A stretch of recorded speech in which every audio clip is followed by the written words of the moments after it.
Thank you for joining me on Kitchen Spoons and Combat Boots. I'm Jessie Smith, the State Soldier and Family Readiness Group Leader, and I'm here with Command Sergeant Major Tom Kontos. Thank you for having me. Of course, anytime.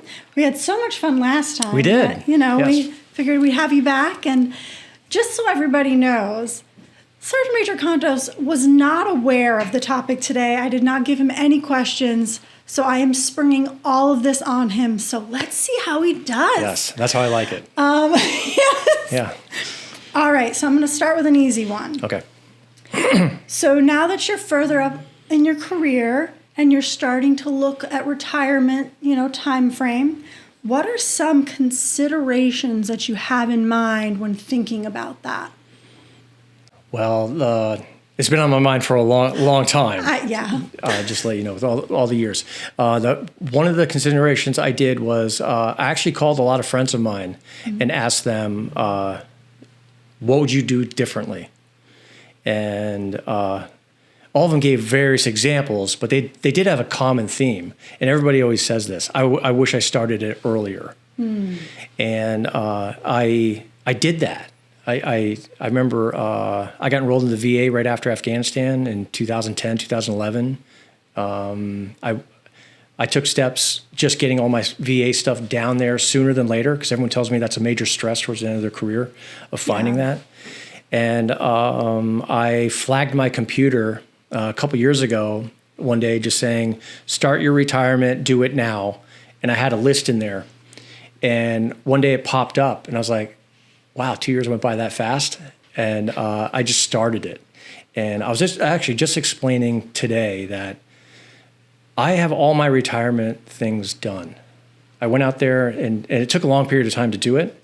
But what I realized from friends of mine was it's not something I'm doing at the end of my career and I'm stressing over. I did it. It's done. And all of a sudden this big weight came off my shoulders because now I'm choosing to be here. Yeah. I haven't made the choice to retire, and then these are all the steps to get out the door. Right. So I just kind of reversed it. And everybody says I wish I started it sooner. So I did. Yeah, that's what I've heard a lot too. Actually, Susan Demers was a guest, the Transition Assistance Advisor on the podcast a month or two ago. And she said she actually has a checklist for retirement, and it starts 4 years before people want to retire. But that's mainly because you need 4 years to give your GI Bill to your dependents. Right. Yeah, exactly. These are all things that we forget during our career. Yeah. And then at the end, we're like, oh, did I do that? And then you realize you didn't. And sometimes you run out of time. Right. So you can't get it done. Right, exactly. But everyone, I've never met a retiree that said I should not have retired. Yeah. So there is good things on the other side of the uniform here. Yeah, and no one ever says, I started planning too soon. Right, exactly. Yeah. Right, that's fair. Yeah. Okay. What role do you think mentorship and career management plays in the decision to retire? That's a good question. Mentorship and career management. Well, I guess there's two parts to that. Career management's easy. So unfortunately or fortunately, rank determines your career management. Because we all have an expiration date due to our rank, and you don't like to hear that. I mean, I didn't like to hear it. I feel like I'm spoiled milk. Coming up, but there is there is an end date, whether you like it or not. It's it's either rank or age. Was it retention control points? There's things here. Medical. Sometimes we get hurt. So career management is sometimes. It's broad-based. We think we have some control over it in the sense of where we want to go and what we want to do, but we are limited because we only have so many positions, whether it's AGR or MDA, and where they are in the state of Vermont. So I wouldn't say I turn a blind eye to career management or kind of ignore it, but it's a broad-based, and it's really hard to manage just because we're not like active duty where we have the world to transition through. We have the state of Vermont. Right. So there's that. And then mentoring is an interesting topic as well, just in the fact of, we talk about it, the military talks about it, but do we really do it? I'm going to say no, we don't. But I think certain soldiers kind of mirror other soldiers, whether they they know it or not. And I know I have. I mean, I've had a lot of mentors by default. Like I can sit back and say, Sergeant Major DiTilio used to tell me this, and I was really young. Yeah. But he used to, what he used to tell me, and I don't know how he knew me. He knew my name tape, but he used to say, enjoy your career and enjoy the rank that you have, because if you're as good as you say you are, you will get promoted. And then you're going to wish you had that past rank because all the responsibilities that comes with the new one. And that's very true. We're always striving for the next level. So in some ways, he mentored me indirectly by kind of having that attitude as like, yeah, I should take a back seat here and really enjoy my rank and maximize it, for it. And then, Sergeant Major Glodgett one day told me, be a participant in your career. Mm-hmm. And I didn't really know what that meant. I was like, what are you talking about? And he said, well, when you're not in the office, what do you want people to say on your behalf? Yeah. Like, what's your narrative? And that makes a lot of sense, because we all hear it in all sorts of discussions on when soldiers are not in the room. What do people say about them? And sometimes I'm embarrassed. I was like, wow, I hope they don't say that about me, right? Right? It's all true. Yeah. So every Chipman, Quick, Ed, they all have something they're bringing to the table. And if you actually sit there and listen to them, they have their own personal saying or things that are important to them that they're saying to the force. So indirectly, they're kind of mentoring us. Yeah. But for us to mirror ourselves after one or two soldiers in our career, it's really hard to follow their path. They can give you advice, but it's hard just from the constraints that we're in. Yeah. So I don't know. Hopefully that answered your It your did. two And questions. actually, I'm glad that you brought up that, while the Army as a whole really talks about mentorship a lot, but then our follow through is less cohesive than our discussions about it. Because my next question to the untrained ear is going to sound the same as the last one, but it's not. Okay. What effect do you think a lack of mentorship has on someone's decision to retire? Well, lack of mentorship, then soldiers feel like nobody cares. And I'm just like swimming in this pool. Mm-hmm. And then when the soldiers are at the mercy of that, then they start formulating their own, I wouldn't say agenda, but their own, how they perceive the Guard or how they perceive the Army or their career. And they feel like they're alone out there. And they ETS or they retire. And, I've always been telling a lot of people like Scott, congratulations on your retirement. It's exciting. Like we should not be bummed out in any way. Well, of course, we're losing a soldier, right? But really, at the end of the day, we should have a parade for that soldier out the door, and we should start it at least 1 year out. Like their last year in uniform should be awesome. Yeah, just phenomenal. And Black Hawk rides all over the place. Whatever they want. Yeah. Because they did it. It's a massive accomplishment. Yeah. And I was reading somewhere that was like maybe 15% of the force actually gets to retirement. So, but we take it for granted sometimes because we are older in the Guard. We know a lot of people that do retire, but that's the stages that we're in our career and the people around us. What we forget about is the soldiers that start the Guard and they just ETS.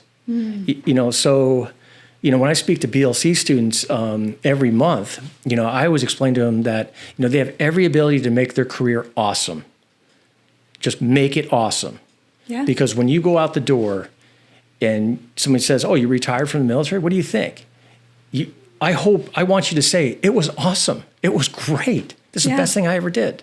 But sometimes when we have lack of mentorship or lack of direction or the Guard person feels guilty for leaving, they don't necessarily say that at the end. They're a little disgruntled or, they retired but went out to the civilian world and they're in another chapter of their life because maybe they didn't feel supported out the door. Right. So I make a big deal when guys are telling me I'm excited for them. I think it's cool. Let's do this. So that is a good segue to the next one as well. So I love this phrase right now, the being stewards of our profession, since that's a big thing they talk about in all of the PME schools for the military. what level of responsibility do you think we as individuals hold to prepare our eventual replacements so the knowledge and experience we hold isn't lost? Where does it start, you mean? Like, say, so I'm 42 Alpha. Yeah. So when it's my time to leave in like 4 years, not that I'm counting, but when it's my time to leave. Congratulations. Thank you. How much should I be focusing on making sure that any knowledge and experience that I personally have gained is being passed down to those beneath me? I see. You're doing it every day, whether you realize it or not. The Army does this nice phrase of left seat, ride. What does that really accomplish? Because it's so short. Yeah. It's more like, hey, this is what I do on a daily basis. It's not mentorship. No. It's just so you can sit down and take the reins for it. But I think like in a sense grooming your replacement. Mm-hmm. You're doing it every day you come to work. I mean, every time you come to work and you perform and there's people around you, indirectly you're preparing them really to take your job. And sometimes just making phone calls, like when you know you're getting promoted, reaching out to other soldiers saying, hey, I'm leaving this job. Are you interested in it? It's amazing how far that goes in the force when, hey, Sergeant so-and-so called me and said, hey, this position might be coming up. Do you want it? Versus just being a name on the list. Sometimes they respond back, I'm not even really on the list. I was like, I don't care. Your name came to mind. Right. You know, and that's a good feeling for the soldier. Yeah, because, absolutely. Wow, somebody was thinking about me and they know I could do this good job. But I think preparing soldiers for your job, naturally it's happening just from EPMS, and there's always a soldier looking at your position. We're all expendable, and that's not a negative, but we're all being able to replace. That's the success of our Army. Yeah. So, like, I know right now, I drop dead, they're going to say nice things about me, but the next day, somebody's in my job. Right. Right? And that's okay. But naturally, I think just through our actions and coming to work and just being involved in our jobs, we are preparing people to fill our shoes. And fundamentally, shoot, move, and communicate. Yeah. That's the fundamentals of our job. So, you know, even though I have to do computer work, you know, the Army really wants me to pick up a weapon and do my job and be physically fit. So I don't know if that answered your question. Oh, absolutely. That's why I like your questions right now. I don't know anything about them. So you get what's on my brain. Yeah. Do you think that there are those leaders who really struggle with the aspect of having to eventually be replaced? Yes. That is a problem, I think. And it's almost like I don't know, security or self-confidence maybe. I don't quite know. But sometimes there's like a protection, like a bubble around certain people. Like, I need to hold on to this information. And that's not what we do. You know, a lot of it is, you know, like, you know, when we're sick, you know, if we get injured and we're out for a week, naturally someone takes our job. Right. You know, so we are replaceable. And I'm not going to say expendable always sounds wrong because it just sounds like you're discarded. But, you know, our system is designed to keep moving forward as another person can move out, another person can step in. That's the success of our Army. And I think the more that soldiers just realize that I'm only here for a short period of time, and I really am constantly figuring out who is my replacement. And if I don't have one identified, the Army has one identified for me anyway. Right. You know, it's the platoon sergeant or the first sergeant. And there's, you know, everyone's ready to go. Yeah. So even though we might say, hey, who wants this job? Maybe nobody raises their hand. We just go to the promotion list. Voluntold. We go down the structure for it. But I think leaders always need to understand that, you know, we don't own this bubble that we're in, and that bubble should be huge. And we should be constantly telling everyone really what we do and how we do it, and just understand that someone is going to come in and take over, and they're going to do a great job. Yeah. They are. So obviously right now is a weird time, you know, with jobs and, you know, strength and all of that. Oh, yeah. So with our leadership, I know my opinion on this, but I really want to hear yours. Do our current leaders that we have now, do you think they're comfortable having those hard conversations where it's not just that, oh, attaboy, you did such a great job, but also like, Yeah, the actually, negative. here's some things you need to work on, and here's how we move forward. Yes. Yeah. Yes. So, like, one of my weaknesses, I'm extremely optimistic. We're still marching. This is great, right? I'm moving stuff forward all the time. Yeah. But I have to remind myself, sometimes I say this is great just to put a positive spin on it to keep marching forward. Because if you say, oh, this is really bad, then, kind of bogs it down and we get into the bad stuff. But how I lead it usually is I have positive and I have negative stuff about our soldiers or soldiers that I rate. I do. Everybody does. Right. And when I go down in the sense of, I guess I'm divulging some information here, but when I do my NCOERs, everyone in my world is satisfactory. Mm-hmm. Everybody is. And then what I do is I start looking about what have they accomplished to move them left or right. Yeah. And because if I'm moving them to like fully capable or excellent standards, I need something to put my thumb on it. And have a clear thing. Justification. Yeah, like nice statement because they've earned it. They did it. I know other leaders sometimes do the opposite, like excellent down the board, and I'm moving them in the other direction. Yeah. And it works for them, I guess. But I think what happens is you cater. That's a nice attitude to have, but I think you cater it too much on everyone's great. And it's hard to move them down the ladder of to satisfactory. Right. I think you do that. And having hard talks with people, I constantly have things I know about people or want to talk to them about. And I always tell people the situation will present itself. Mm. Somewhere, somehow, something's going to come up and we're like, oh yeah, I've wanted to talk to you about that. Yeah. But maybe they brought it up. They brought that situation up because when you do have a negative experience with a soldier and you come to them, everyone thinks counseling is like I'm going to beat you, right? And it's bad. But when you do meet the soldier, a lot of times, hey, what's on your mind? What's going on? Or whatever feedback we're talking about, the odds are what I wanted to talk to them about that could be particularly negative gets brought up in conversation, but it's acceptable. The defenses aren't up. Because it's not like, hey, meet me in my office at 1400. I need to talk to you about this thing that you did. They're like, oh man, I'm gonna get in trouble, right? I don't want that. I want everyone to be set up for success, but we do have things to work on.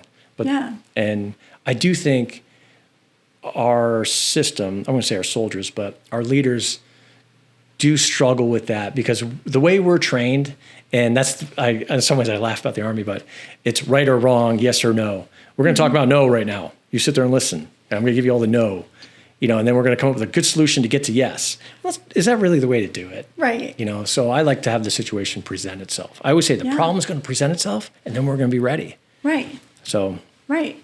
Exactly. I don't know if that. So especially with like AGR cuts and all of that stuff, people who have more than 20 years, like there's a possibility, I'm not trying to start a panic or a craze, but the possibility is always there that there's going to be job cuts. Yes. So for people with 20 years or more, like, do you think we are at a point where our leaders are comfortable sitting down with people and being like, hey, you've done great things. You've done enough.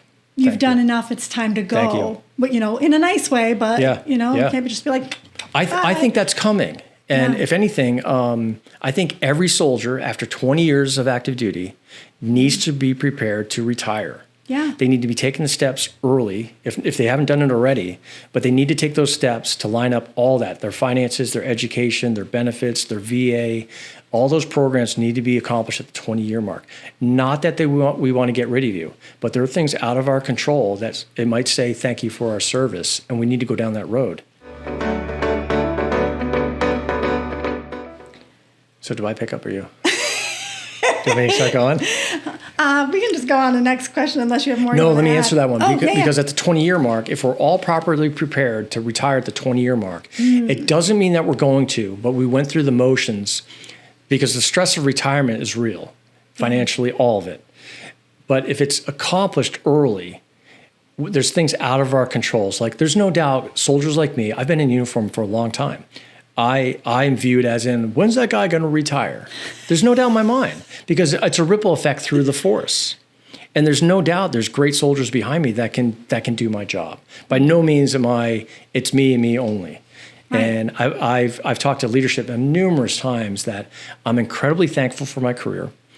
All my retirement is done. Mm-hmm. I choose to be here. Like, I want to give back to the force. And I would have no problem if we had the discussion saying, Tom, you've done enough. Yeah.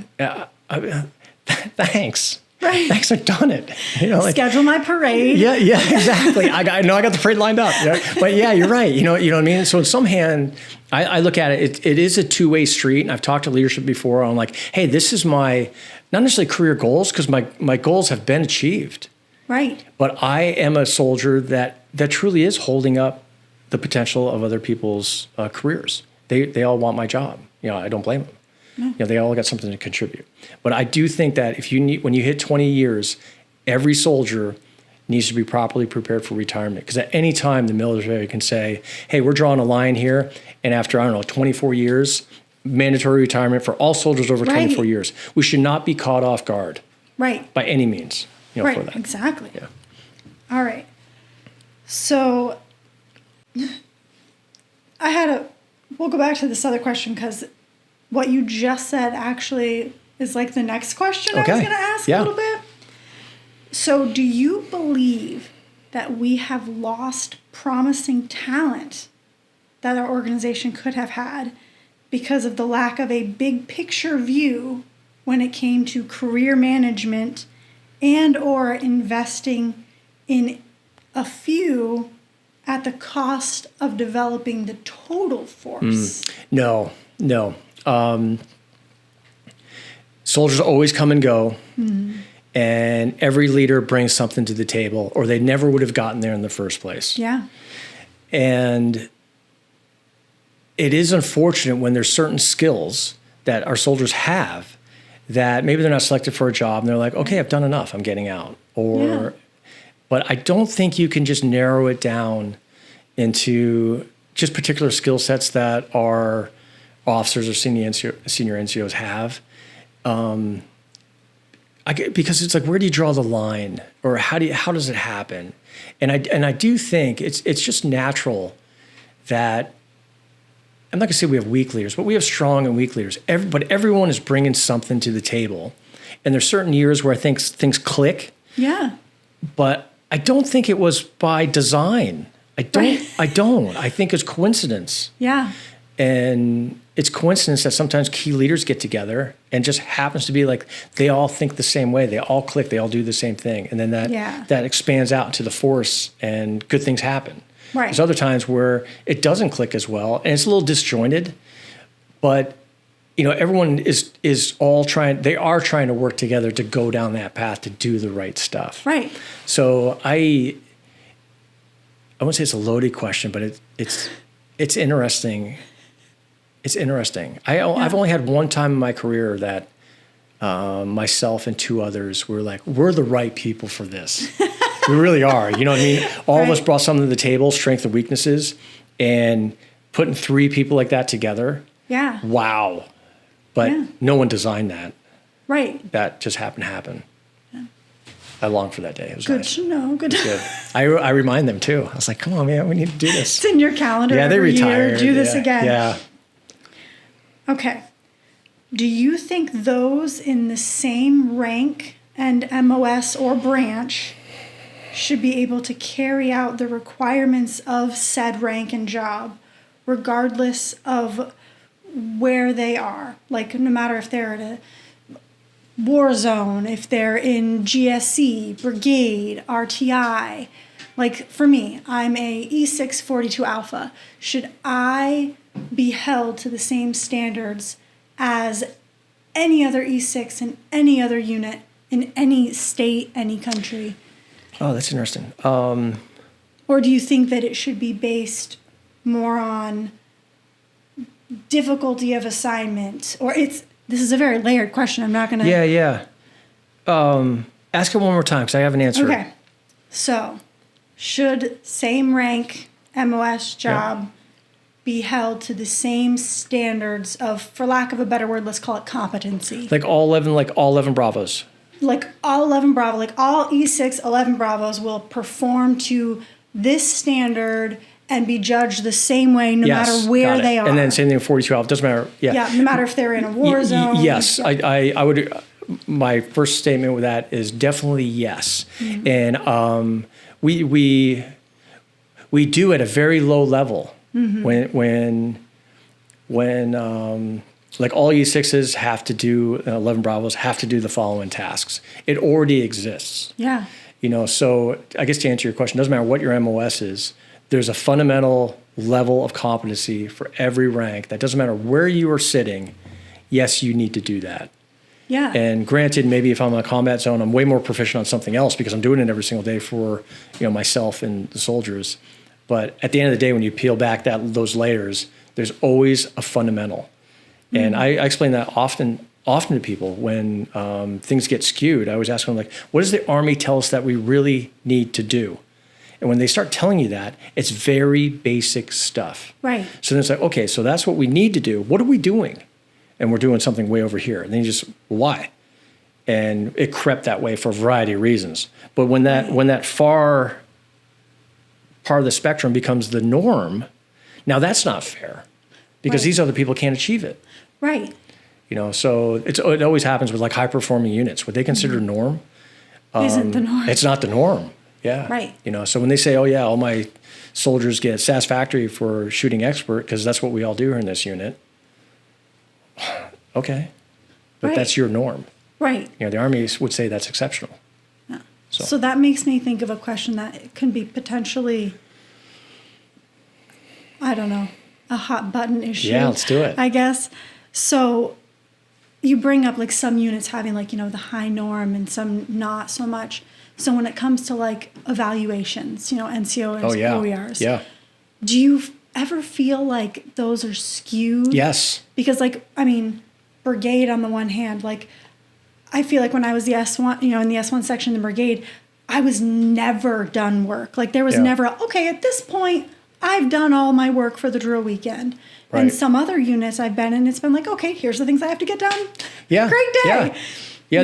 The expectations for every unit is different for it. And yes, you see that if you ever sit on a board, a promotion board, and you're reading NCOERs, that is a very interesting position to be in because we're all human. We all have expectations, and we all interpret that expectation completely different.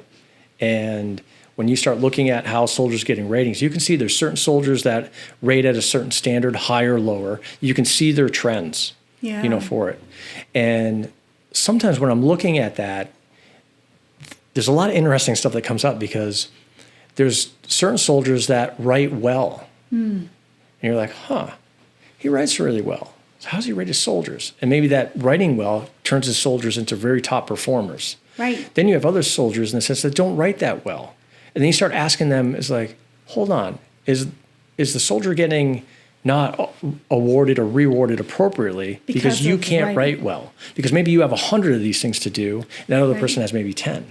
Yes, that's an excellent point. So it's obvious when you're in the boards and you start reading these things on how the soldiers are dropping in and who's rating them and how this is happening. But one thing, though, I'm going to throw a plug for the board.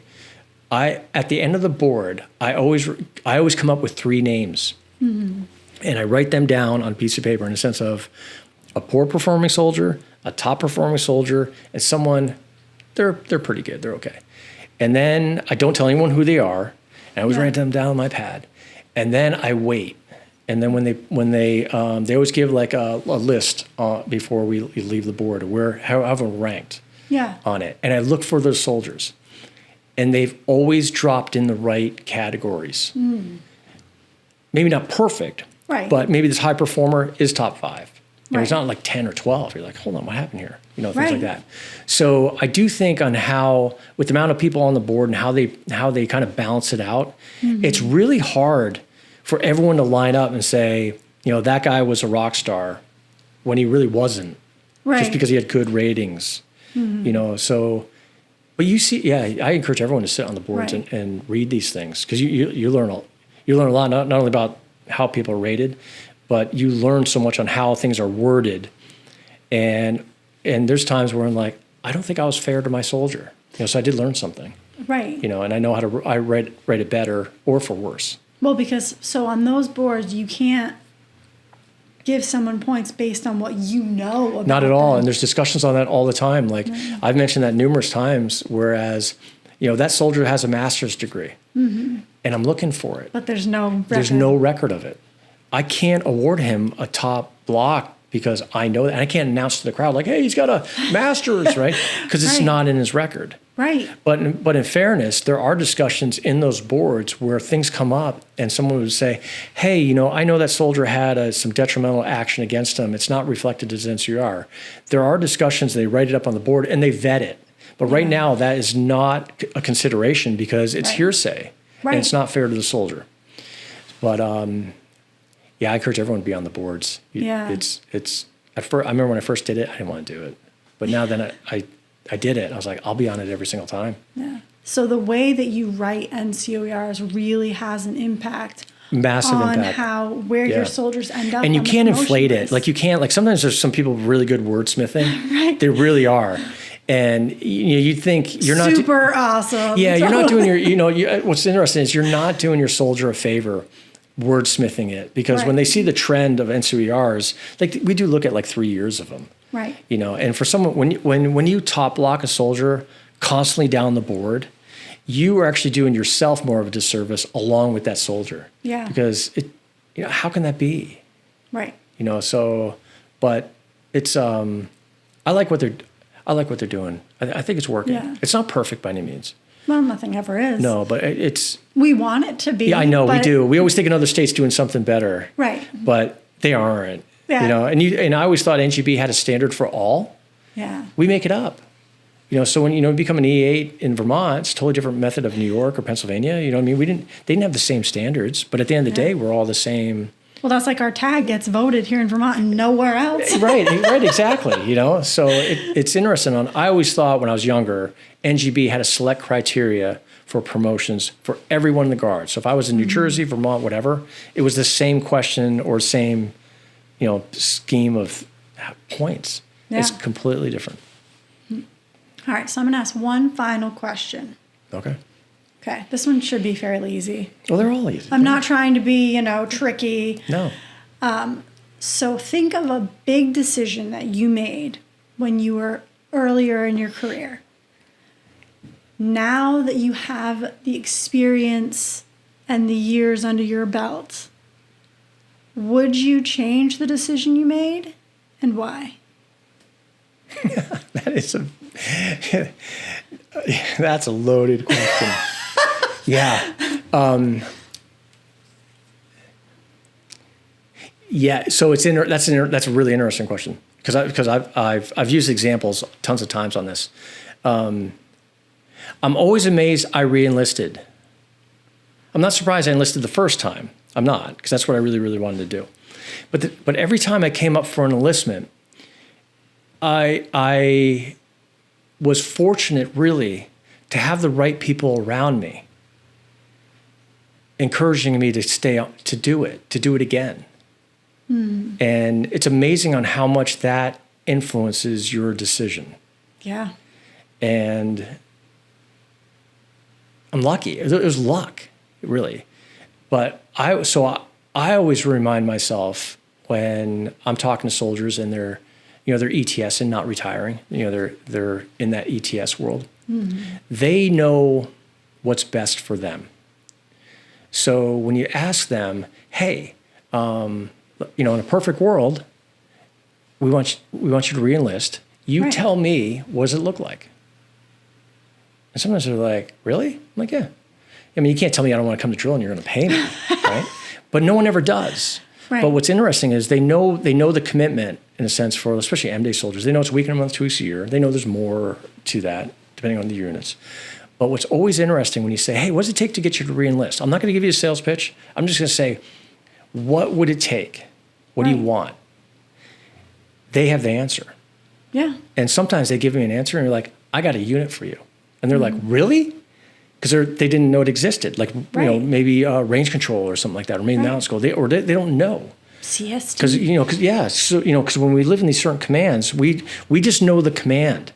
Right. And then you don't realize that, wow, range control is basically 24/7 operations and they have M-Day soldiers there. I could help that.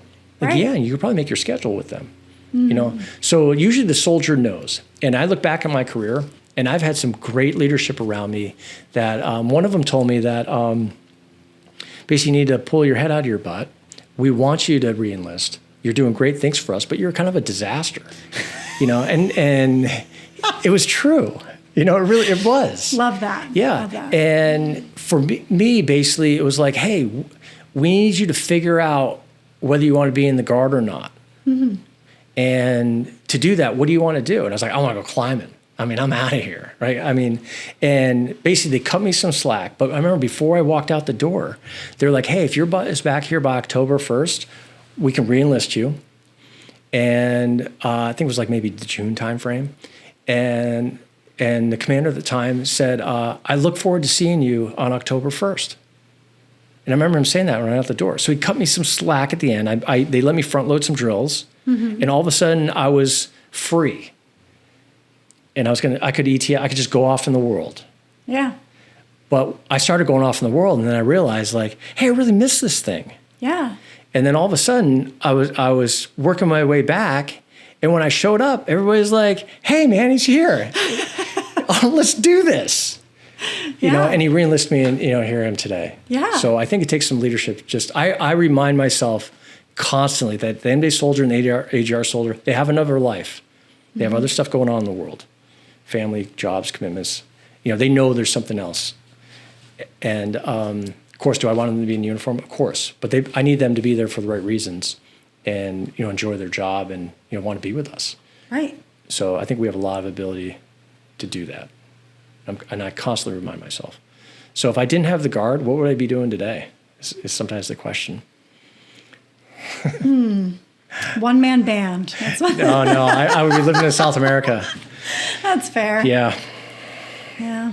Climbing, I'm I would sure. be. That was the plan back then. Yeah. Not a good choice. No. My career, I'm interested in when I talk to my family, but I never ever thought I would be where I am today. This was not by design. No. I just love doing the job.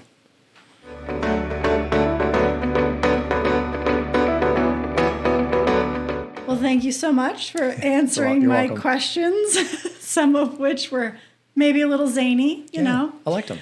But it's always great to have you here. We'll have to do this again. I'll pick course. another Always willing. random. You know what? Next time, I'm just going to put a whole bunch of topics in a hat. Yes. Okay. Yeah. Or just a bunch of random questions. We should do that. And we'll just that's a very good pull idea. them out. Yeah. Yeah. That's Yeah. we're Thanks going to for get that one opportunity. on the books. But thanks for joining me. Of course. So much. Everyone else, stay tuned for more episodes throughout the summer.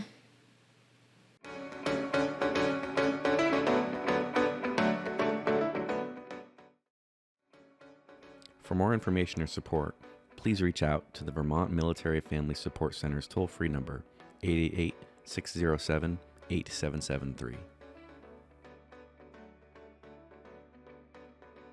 The preceding content does not constitute endorsement by the Department of the U.S. Army, U.S. Air Force, Vermont National Guard, or Vermont Military Family Programs of the organization's products and services contained therein. Further, the Vermont Military Family Programs assumes no responsibility for the consequences of using the products or services provided by the organizations or resources listed. Vermont Military Family Programs makes every effort to present our clients with reputable resources. We cannot guarantee the validity of said resources, and the use of such resources is voluntary.